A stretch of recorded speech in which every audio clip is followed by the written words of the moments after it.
우리는 이 본문이 많이 익숙합니다. 성탄절이 있기 때문에 많이 익숙한데, 우리에게는 성탄절보다도 더 중요하게 생각할 것이 있습니다. 그게 뭐냐면, 재림이에요. 재림. 예수님의 오심은 초림이고요. 다시 오심이 재림입니다. 그래서 초림에는 날짜가 기록이 안 돼 있죠. 우리 성탄절 날짜가 없습니다. 그리고 또 재림도 날짜가 없어요. 다른 건 다 날짜가 있고 뭐 몇 월 며칠 이렇게 있는데 이 초림과 재림은 날짜가 정확하지 않습니다. 뭐 저 동방에는 다른 날짜, 서양에는 다른 날짜, 우리나라는 다른 날짜 이렇게 해서 하나님이 이런 날짜들을 감추어 놓으셨습니다. 왜냐하면 날짜가 정확하게 있으면 문제가 뭔 줄 아시죠? 믿음으로 가는 게 아니에요. 날짜를 따라갑니다. 그래서 하나님은 당신을 신뢰하기 때문에 엄마 금방 시장 갔다 올게 그러면 그 말을 믿고 하루 종일 기다리는 거예요. 사람은 잘 안 그래요. 이성이 있어서. 그런데 강아지는 기다립니다. 참 희한하죠. 그 강아지를 버리고 가는 그 강아지 주인이 금방 갔다 올 테니 여기 기다려 하고 하면 평생 거기만 있는다는 거예요. 물 먹으러 갔다가 그 자리에 또 오고. 이게 이제 하나님께서 우리를 부르실 때 믿음으로 부르신 거거든요. 이 말을 우리가 믿어야 됩니다. 그래서 이 초림에 관한 오늘 말씀인데 이 초림을 우리가 재림과 어떻게 연결시킬까를 우리가 잠깐 보겠습니다. 오늘 1절에서 7절까지 보시면 예수님의 오심은 약속 따라 오셨다 그랬어요. 약속 따라. 그냥 오신 것이 아니고 하나님께서 언약의 말씀으로 약속하신 것을 그대로 이루시는 내용입니다. 초림이 그랬다면 재림도 약속 따라 오시죠. 이걸 우리가 꼭 좀 기억해야 되겠습니다. 근데 신기하죠? 6월절, 무교절, 초실절 다 날짜가 있어요. 그런데 초림과 재림은 하나님께서 그 날짜를 감춰 놓으셨습니다. 그런 부구는 알아요. 호적할 때. 그러니까 요때쯤이겠구나 이런 건 알지만 정확한 날짜를 우리에게 가르쳐 주질 않습니다. 그래서 예수님의 초림을 기대했던 사람들이 언제 올 줄 모르지만 그 당시의 분위기와 환경, 말라기가 끝나고 예수님이 오시는 마태복음까지 약 400년에서 450년 동안 하나님께서 역사의 줄기를 감추어 놓으셨어요. 이때가 어둠의 시대라고 하는 겁니다. 그 기간을 거치면서 예수님이 초림하셨거든요. 그리고 예수님이 다시 오실 재림도 그렇게 하실 거라는 거예요. 세상이 너무 어두워진다는 겁니다. 그래서 우리가 지금 이 세상을 보면 너무 어둡죠. 어둡고 전쟁, 지진, 또 지금 일본에는 뭐 난카이 대지진을 지금 해서 사람들이 엄청 두려워하고 있고, 또 이런 것들을 보면 우리 주님이 오실 때가 가까워졌구나 이렇게 우리가 알 수 있습니다. 싱가포르에 있다가 베트남에 선교 갔던 민규가 오늘 저하고 점심을 먹었어요. 이제 연수 나이니까 27쯤 됐겠죠.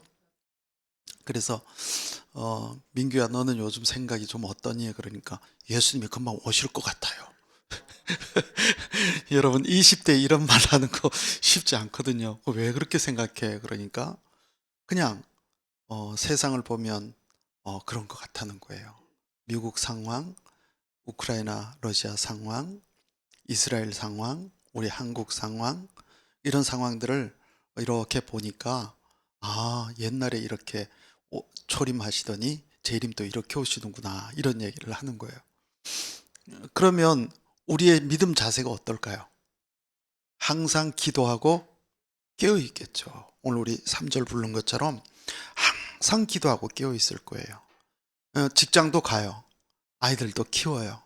또 사업도 해요. 그렇지만 늘 주님 오실 때를 예비하고 준비하는 겁니다. 이때 맞았던 사람이 요셉과 마리아예요. 그리고 오늘 나오는 목자들입니다.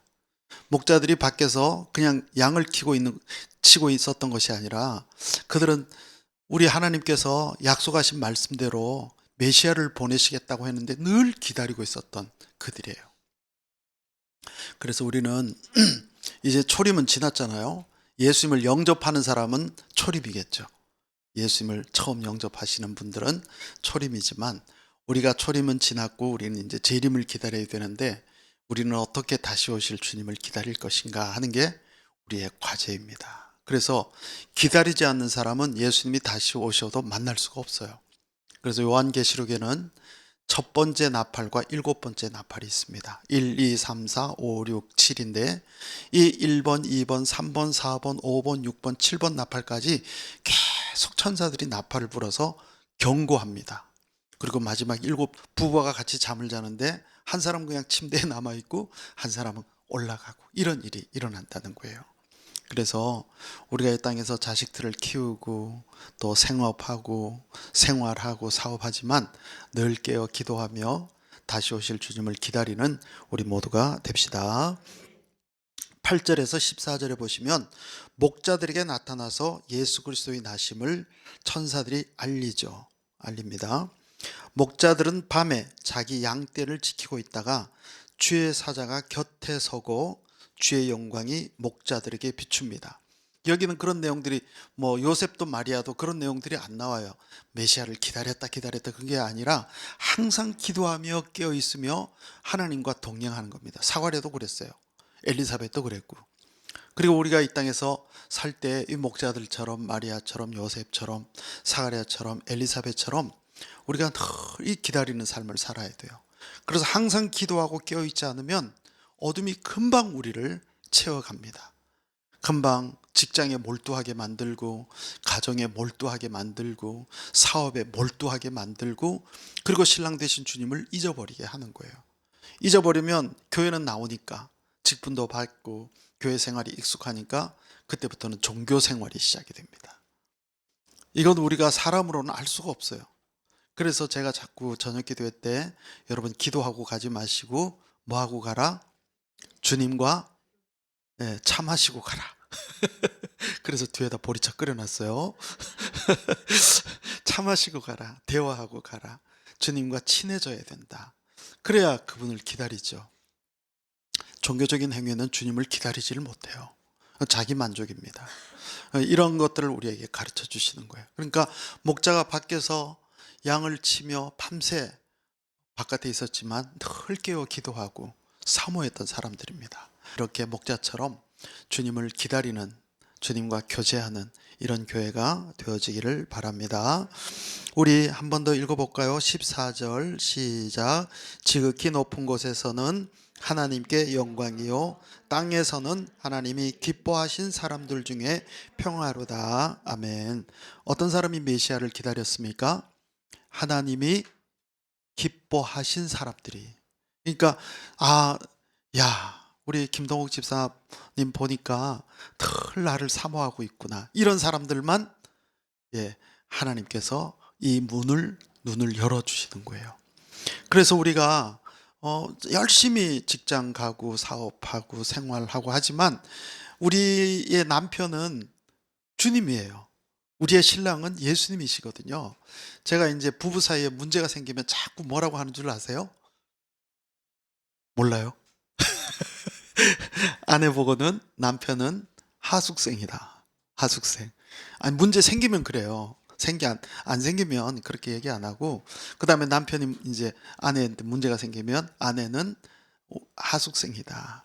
그냥 집에 잠깐 왔다 들어가고 생활비 주거나 집안일 이거 청소해주는 하우스 와이프다. 이렇게 생각을 하면 이 문제를 잘 넘깁니다. 문제가 생길 때는 제가 꼭 이렇게 얘기해줘요. 왜냐하면 남편한테 막 집착하고 아내한테 막 집착하고 그리고 사업에 막 집착하고 그 다음에 자기에게 막 집착하고 하나님께서 둘이 연합하여 가정을 이루어 하나님 나라를 세우라고 우리에게 가정을 주셨는데 그게 나에게 뭐가 되는 거예요? 우상이 되는 거예요. 우상. 여러분 돈은 나쁜 게 아니에요. 돈을 뭐 하니까 나쁜 거예요? 사랑하니까 나쁜 거예요. 돈은 나쁜 게 아니에요. 그걸 사랑하는 거예요. 그래서 그게 우상이 됩니다. 그래서 망하는 거예요. 그래서 우리가 늘 이렇게 생각해야 돼. 내가 10개월 동안 아파서 낳은 자식도 하나님의 선물일 뿐이지 내 게 아니거든요. 내 거라고 생각하면 그때부터 이제 내가 집착하게 되고, 집착은 우리에게 우상을 만들어 놓습니다. 그러니까 우리의 신랑은 예수님, 나의 남편은 예수님, 우리가 그렇게 믿고 그렇게 해야지. 어느 분은 남편이나 아내가 먼저 돌아가면 거의 우울증이 오는 분들이 많아요. 뭐 관계가 안 좋으면 시원하다 하는데 관계가 좋은 사람들은 우울증이 옵니다. 그래서 노인 우울증이 많아요. 정말 많습니다. 이분들은 늘 약을 드시는 거예요. 우리는 이 땅에 사는 동안 잠깐 우리에게 하나님께서 짝으로 붙여주신 것이고, 우리의 신랑은, 우리는 이제 예수님은 남성이고 우리는 여성으로 성경은 늘 표현합니다. 그래서 우리는 여성같이 남성 대신 예수 그리스도 나의 신랑을 사모하고 기다리고, 그러면 천국에 가면 뭐냐? 저분이 내하고 몇십 년 같이 살았구나, 우리 부모님이시구나, 이렇게 우리 자식이구나, 이렇게 알지만 지금처럼 이렇게 땅에서처럼 그렇게 관계가 안 돼요. 예. 이걸 가르쳐주는 종교가 다 기독교만 이렇습니다. 그러니까 우리가 천국 가도 내 남편, 내 아내, 내 자식, 내 부모 이게 없어요. 우리를 천사와 같이 하나님께서 그렇게 알기는 알아요. 예, 알기는 합니다. 그래서 우리가 이 땅에 사는 날 동안 늘 그분을 사모하고 기다리고 우리가 그렇게 살도록 말씀해 주셨어요. 그래서 이런 믿음을 가진 사람에게 하나님께는 영광이 되고 우리에게는 평화가 되고, 그래서 마음이 평화로운 거예요. 안정되고, 이런 은혜를 우리에게 주셨습니다. 그 세 번째는 15절에서 20절에 보면 목자들은 구원의 주인이신 예수 그리스도를 경배합니다. 경배해요. 우리 15절 같이 한번 읽어볼까요? 15절 16절 시작. 천사들이 떠나 하늘로 올라가니 이제 베들레헴으로 가서 주께서 우리에게 알리신 바 이 이루어진 일을 보자 하고 빨리 가서 마리아와 요셉과 구에 누인 아이를 찾아서 그랬습니다. 그래서 목자들이 들에서 천사를 만나 구주 되시는, 구주가 무슨 뜻이죠? 구원의 주인. 예, 한 번 더 시작. 구원의 주인. 예수님은 구원의 주인이셔요. 그러니까 그 위대한 분을 우리는 절 보세요. 주여, 주여 이렇게 대충 부르거든요. 이게 이제 제가 보니까 이 성경을 기록할 때 이게 한문으로 대부분 기록했기 때문에 주여, 구주 이런 말들이 그냥 우리 입에 너무 그냥 자연스럽게 익숙해요. 저는 이렇게 풀어줬으면 좋겠어요. 구원의 주인. 주여 이렇게 하는 게 아니라 주인 이렇게 했으면 좋겠다. 그래서 우리가 예수 그리스도를 영접할 때 주인으로 영접하는데, 이 구원의 주인 되신 이분을 우리가 오셨다는 이야기를 천사들을 통해서 들었습니다라고 마리아와 요셉에게 얘기하니까 마리아는 그 말을 심중에 깊이 두었다, 이렇게 말씀하고 있습니다. 여러분, 우리나라가 코로나로 죽은 사람이 3만 6천 명이에요. 3만 6천 명이 죽었습니다. 세계적으로는 약 한 670만 명이 죽었어요. 미국이 제일 많이 죽었더라고요. 이번에 이제 미국 정부가 바뀌면서 코로나 조사한다는 거 혹시 들어보셨어요? 예, 지금 조사합니다. 근데 이게 처음에 우리나라도 우한 바이러스라고 했어요. 예, 그런데 그게 어느 순간에 바뀌어서 그냥 코로나19 이렇게 나오게 됐습니다. 이때 죽은 사람이 거의 700만 명이 죽었어요. 공식적으로는 뭐 한 370만 정도 하는데, 우리 비공식적으로 나중에 2024년 작년에 통계 보니까 약 700만 명이 죽었는데요. 이때 죽었던 사람들이 이때 수많은 경고와 어려움을 겪었다고 합니다. 그래서 이 코로나로 죽은 사람들이 너무나 많은데도 사람들은 이것이 어디서부터 왔는지도 모르고 그냥 죽는 거예요. 그런데 그 전해, 그러니까 이거 날짜를 보니까 2020년 6월 달, 우리가 2021년부터 코로나가 시작됐죠. 예? 20년 20년 12월부터 됐어요.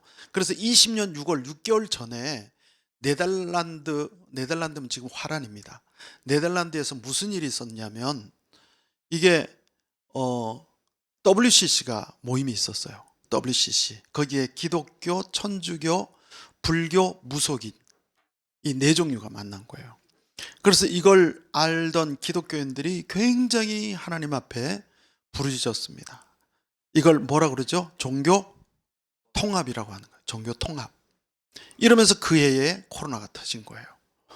하나님은 이런 사인들을 자주자주 보내십니다.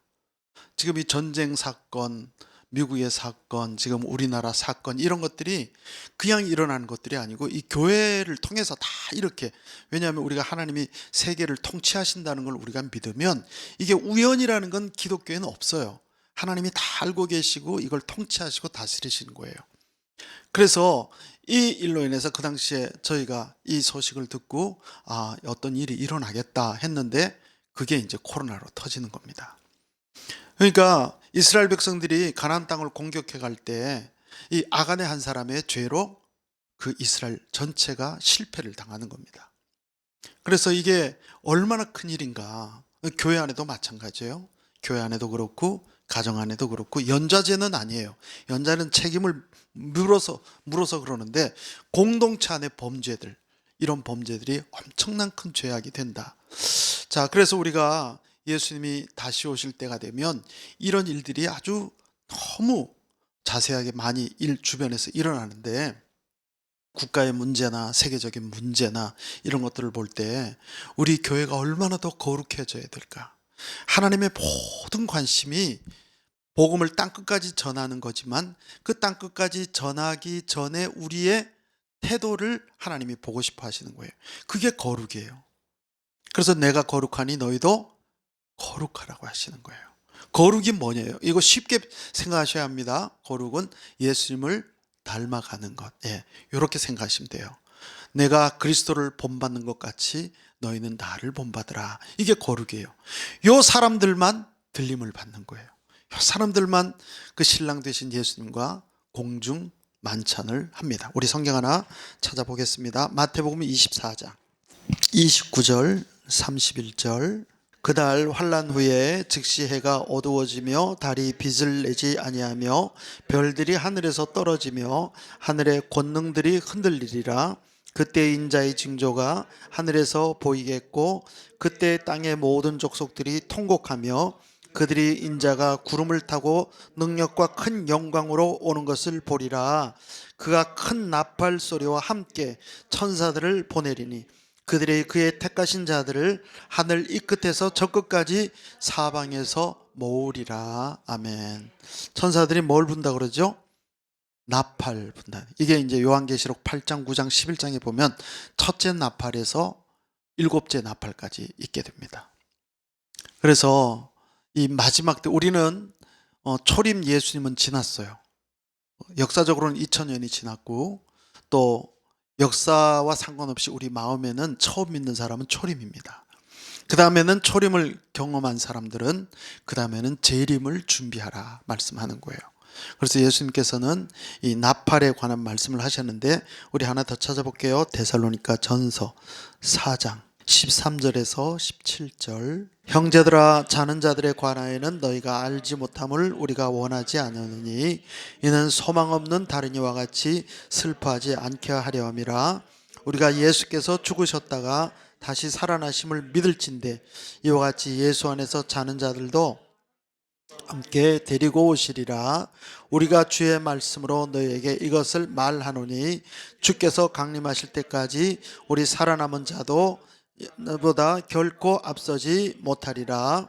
주께서 호령과 천상의 소리와 하나님의 나팔 소리로 친히 하늘로부터 강림하시리니 그리스도 안에서 죽은 자들이 먼저 일어나고 그 후에 우리 살아남은 자들도 그들과 함께 구름 속으로 끌어올려 공중에서 주를 영접하게 하시리니 그리하여 우리가 항상 주와 함께 있으리라.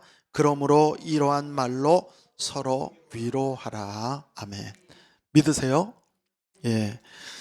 죽은 자들이 먼저 일어납니다.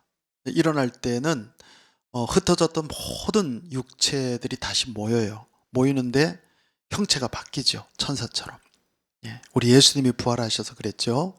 그렇게 바뀌고 먼저 올라가고 살아남은 자들이 그 다음에 있습니다.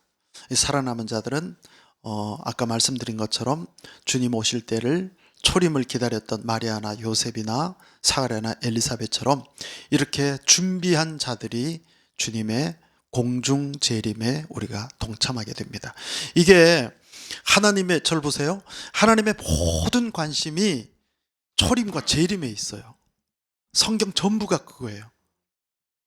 근데 여러분, 성경 공부하다 보면 이런 별로 우리가 나누지를 않습니다. 우리 기독교는 예수님을 처음 딱 믿으면 내가 뭐 문제가 있어서 믿었던가, 사건이 있어서 믿었던가, 어떤 동기를 통해서 내가 믿었으면 그 다음에 예수님의 초림은 바로 이런 것이고, 예수님에 대해서 우리가 공부를 하죠. 그 다음에는 예수님의 재림인데, 재림까지 우리를 견디게 하시려고, 죽은 자들은 이제 다시 일어나면 되지만 우리가 살아있을 때 예수님이 오시면 견디게 하시려고 성령 주시고, 그 다음에 우리에게 새 힘 주시고, 우리에게 표적과 기적을 주셔서 그분을 꼭 붙들 수 있도록 우리를 도우시기를 원하시는 거예요.